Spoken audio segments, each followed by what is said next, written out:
অনেক বছর আগের কথা। হৃদয়পুর নামের একটি গ্রাম। এই গ্রামে ছোট্ট একটি ঘরে বাস করত দুই ভাই। এক ভাইয়ের নাম ছিল গেদা এবং আরেক ভাইয়ের নাম ছিল পরিতোষ।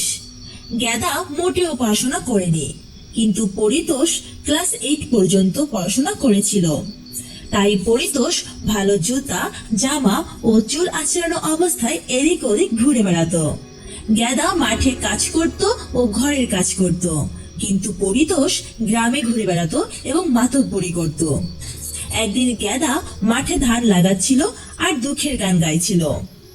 কাল দেখাবো মনের দুঃখ গো, আমি বুক চিরিয়া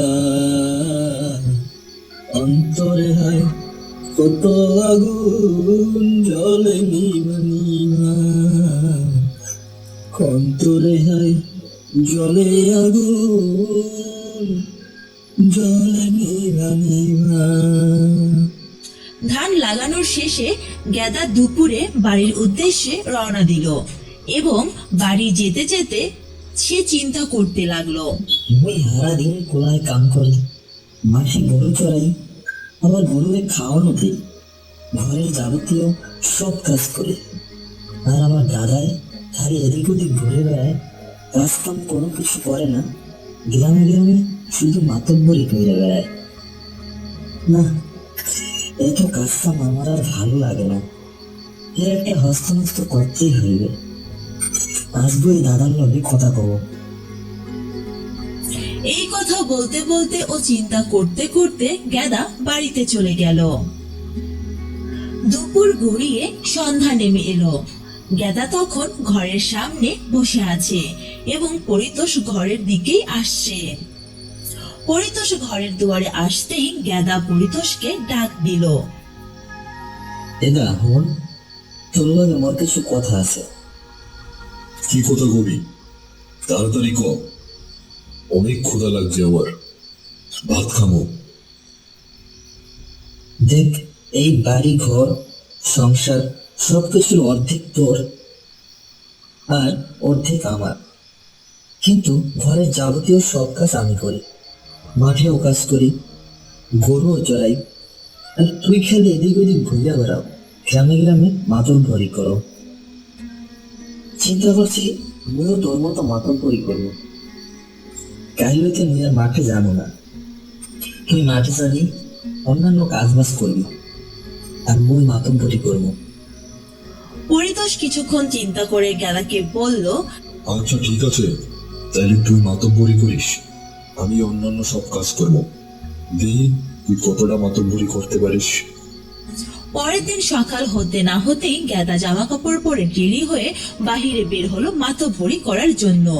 প্রথমেই সে ভাব নিয়ে একটি চায়ের দোকানে গেল এবং চায়ের দোকানদারকে বলল, রফিক ভাই, রফিক ভাই, এক কাপ চা দাও আমারে। রফিক গেদাকে জিজ্ঞাসা করলো, তুই আজকে কাজে যাবি না? আমি আর কাজে যাব না, আমি দাদার মতো মাতব্বরি করবো। পাশের একজন বলে উঠল, ভাব কত, ছাড়া নাই কুত্তার বাগানা, তুই করবি মাতব্বরি? তুই কি জানিস মাতব্বরি কি? ভালোই ভালো বলছি, এখান থেকে চলে যা, নইলে কিন্তু খবর করে দেব। তখন গেদা কিছু বলতে না পেরে ওখান থেকে মন খারাপ করে চলে যেতে লাগলো। রাস্তা দিয়ে যাওয়ার সময় রাস্তার আশেপাশের লোকজন তাকে নিয়ে উল্টা পাল্টা কথাও বলতে লাগলো। তারপর গেদা হাঁটতে হাঁটতে রাজবাড়ির সামনে দিয়ে যেতে লাগলো। তখন তার মনে প্রশ্ন জাগলো, রাজবাড়ির ভিতরটা একটু দেখে যায়। রাজবাড়ির দরজা দিয়ে গেদা উঁকি মারল এবং দেখলো রাজা ভাত খাইতেছে। তখন গেদা টিপকারি মেরে রাজাকে নিয়ে অনেক কথা বলে উঠল। আবু গ্রামের রাজা এই যদি শাক দিয়ে ভাত খায়, তাহলে আমি কেন মাতব্বরি করতে পারবো না? রাজার এত টাকা পয়সা থাকতেও সে খালি শাক দিয়ে ভাত খায়, এটা কোনো রাজার কারবার? এই কথা বলে গেদা হাসতে লাগলো। তবে এগুলো যখন বলছিল গেদা, তখন রাজবাড়ির পেয়াদা কথাগুলো শুনতে পেয়ে গেদাকে ধরে রাজদরবারে নিয়ে যায় এবং রাজার কাছে পেয়াদা গেদার নামে বিচার দেয়। রাজা মশাই, রাজা মশাই, এই হলো গেদা, ওই মাতব্বরি করে পরিতোষের ভাই, আপনাকে নিয়ে পিচকারি করছে। তাই নাকি? কি বলছে আমার নিয়া? ও বলেছে আপনি নাকি খালি শাক দিয়ে ভাত খান, টাকা পয়সা থাকতেও আপনি শাক দিয়ে কেন ভাত খান, তাই বলে উনি হাসাহাসি করতেছিল। ওর কত বড় সাহস! ওরে বন্দি করে রাখো, আর ওর ভাই পরিতোষকে ডাকো। পরিতোষের সামনেই ওর বিচার করব, ওরে ফাঁসি দেব। রাজার আদেশ শুনে পেয়াদা গেদাকে বন্দি করে রাখলো এবং পরিতোষকে আসার জন্য খবর পাঠালো। পরিতোষ এই খবর শুনতে পেরে রাজ দরবারে ছুটে এলো এবং রাজাও বিচার কার্য শুরু করলো। পরিতোষ, পরিতোষ, তোমার ভাই আমার নিয়া টিটকারি মারছে। তুমি এখন কি করবা তোমার ভাইয়ের? তুমি বিচার করবা না আমি বিচার করব? আমি তো জানি তুমিও অনেকটা মাতব্বরি করো গ্রামে পঞ্চে, তাই দেখি তোমার বিচারটা কেমন। রাজামশাই, রাজামশাই, আমার ভাইয়ের বিচার আমিই করব।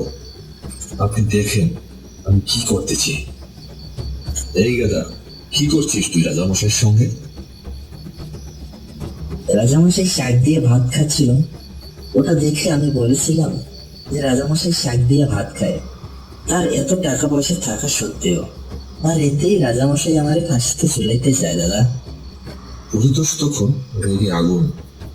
গেদাকে বলল, কি এত বড় সাহস তোর? তুই রাজামশাইরে নিয়ে বলো শাক দিয়ে ভাত খায়? বাড়িতে চল আজ, তোর খবর কইরা দেব। রাজামশাই শাক দিয়ে ভাত খাক না বাল দিয়ে ভাত খাক, তাহলে তোর কি?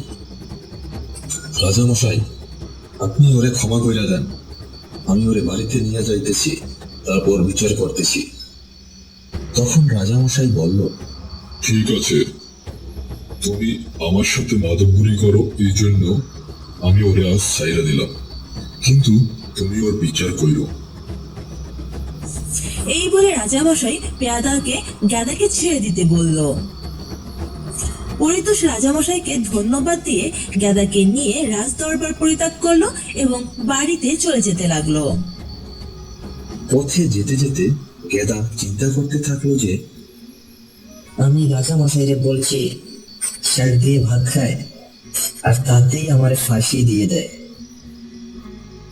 কিন্তু আমার দাদাই তার বাল দিয়ে ভাত খাওয়ার কথা বলছে, তাতেও দাদার কিছু করলো না। না, মাতব্বরি আমার দ্বারা হবে না। দাদার পড়ালেখা করার কারণে দাদার বুদ্ধির সাথে আমি পারবো না। কাল থেকে আমি আবার মাঠে যাব, কাজ শুরু করবো। পরের দিন থেকে পরিতোষ আবার মাতব্বরি করে এবং গেদা মাঠে কাজ করা শুরু করলো। এভাবেই তাদের দিনগুলো আবার চলতে লাগলো। এই ভিডিও থেকে আমরা একটা মেসেজ পাই। আমরা বুঝতে পারি যে পড়াশোনা মানুষকে সমাজে সম্মান পেতে সাহায্য করে এবং জ্ঞান বুদ্ধি বৃদ্ধি করে, অর্থাৎ অল্প বিদ্যা সবসময় ভয়ঙ্করী হয়।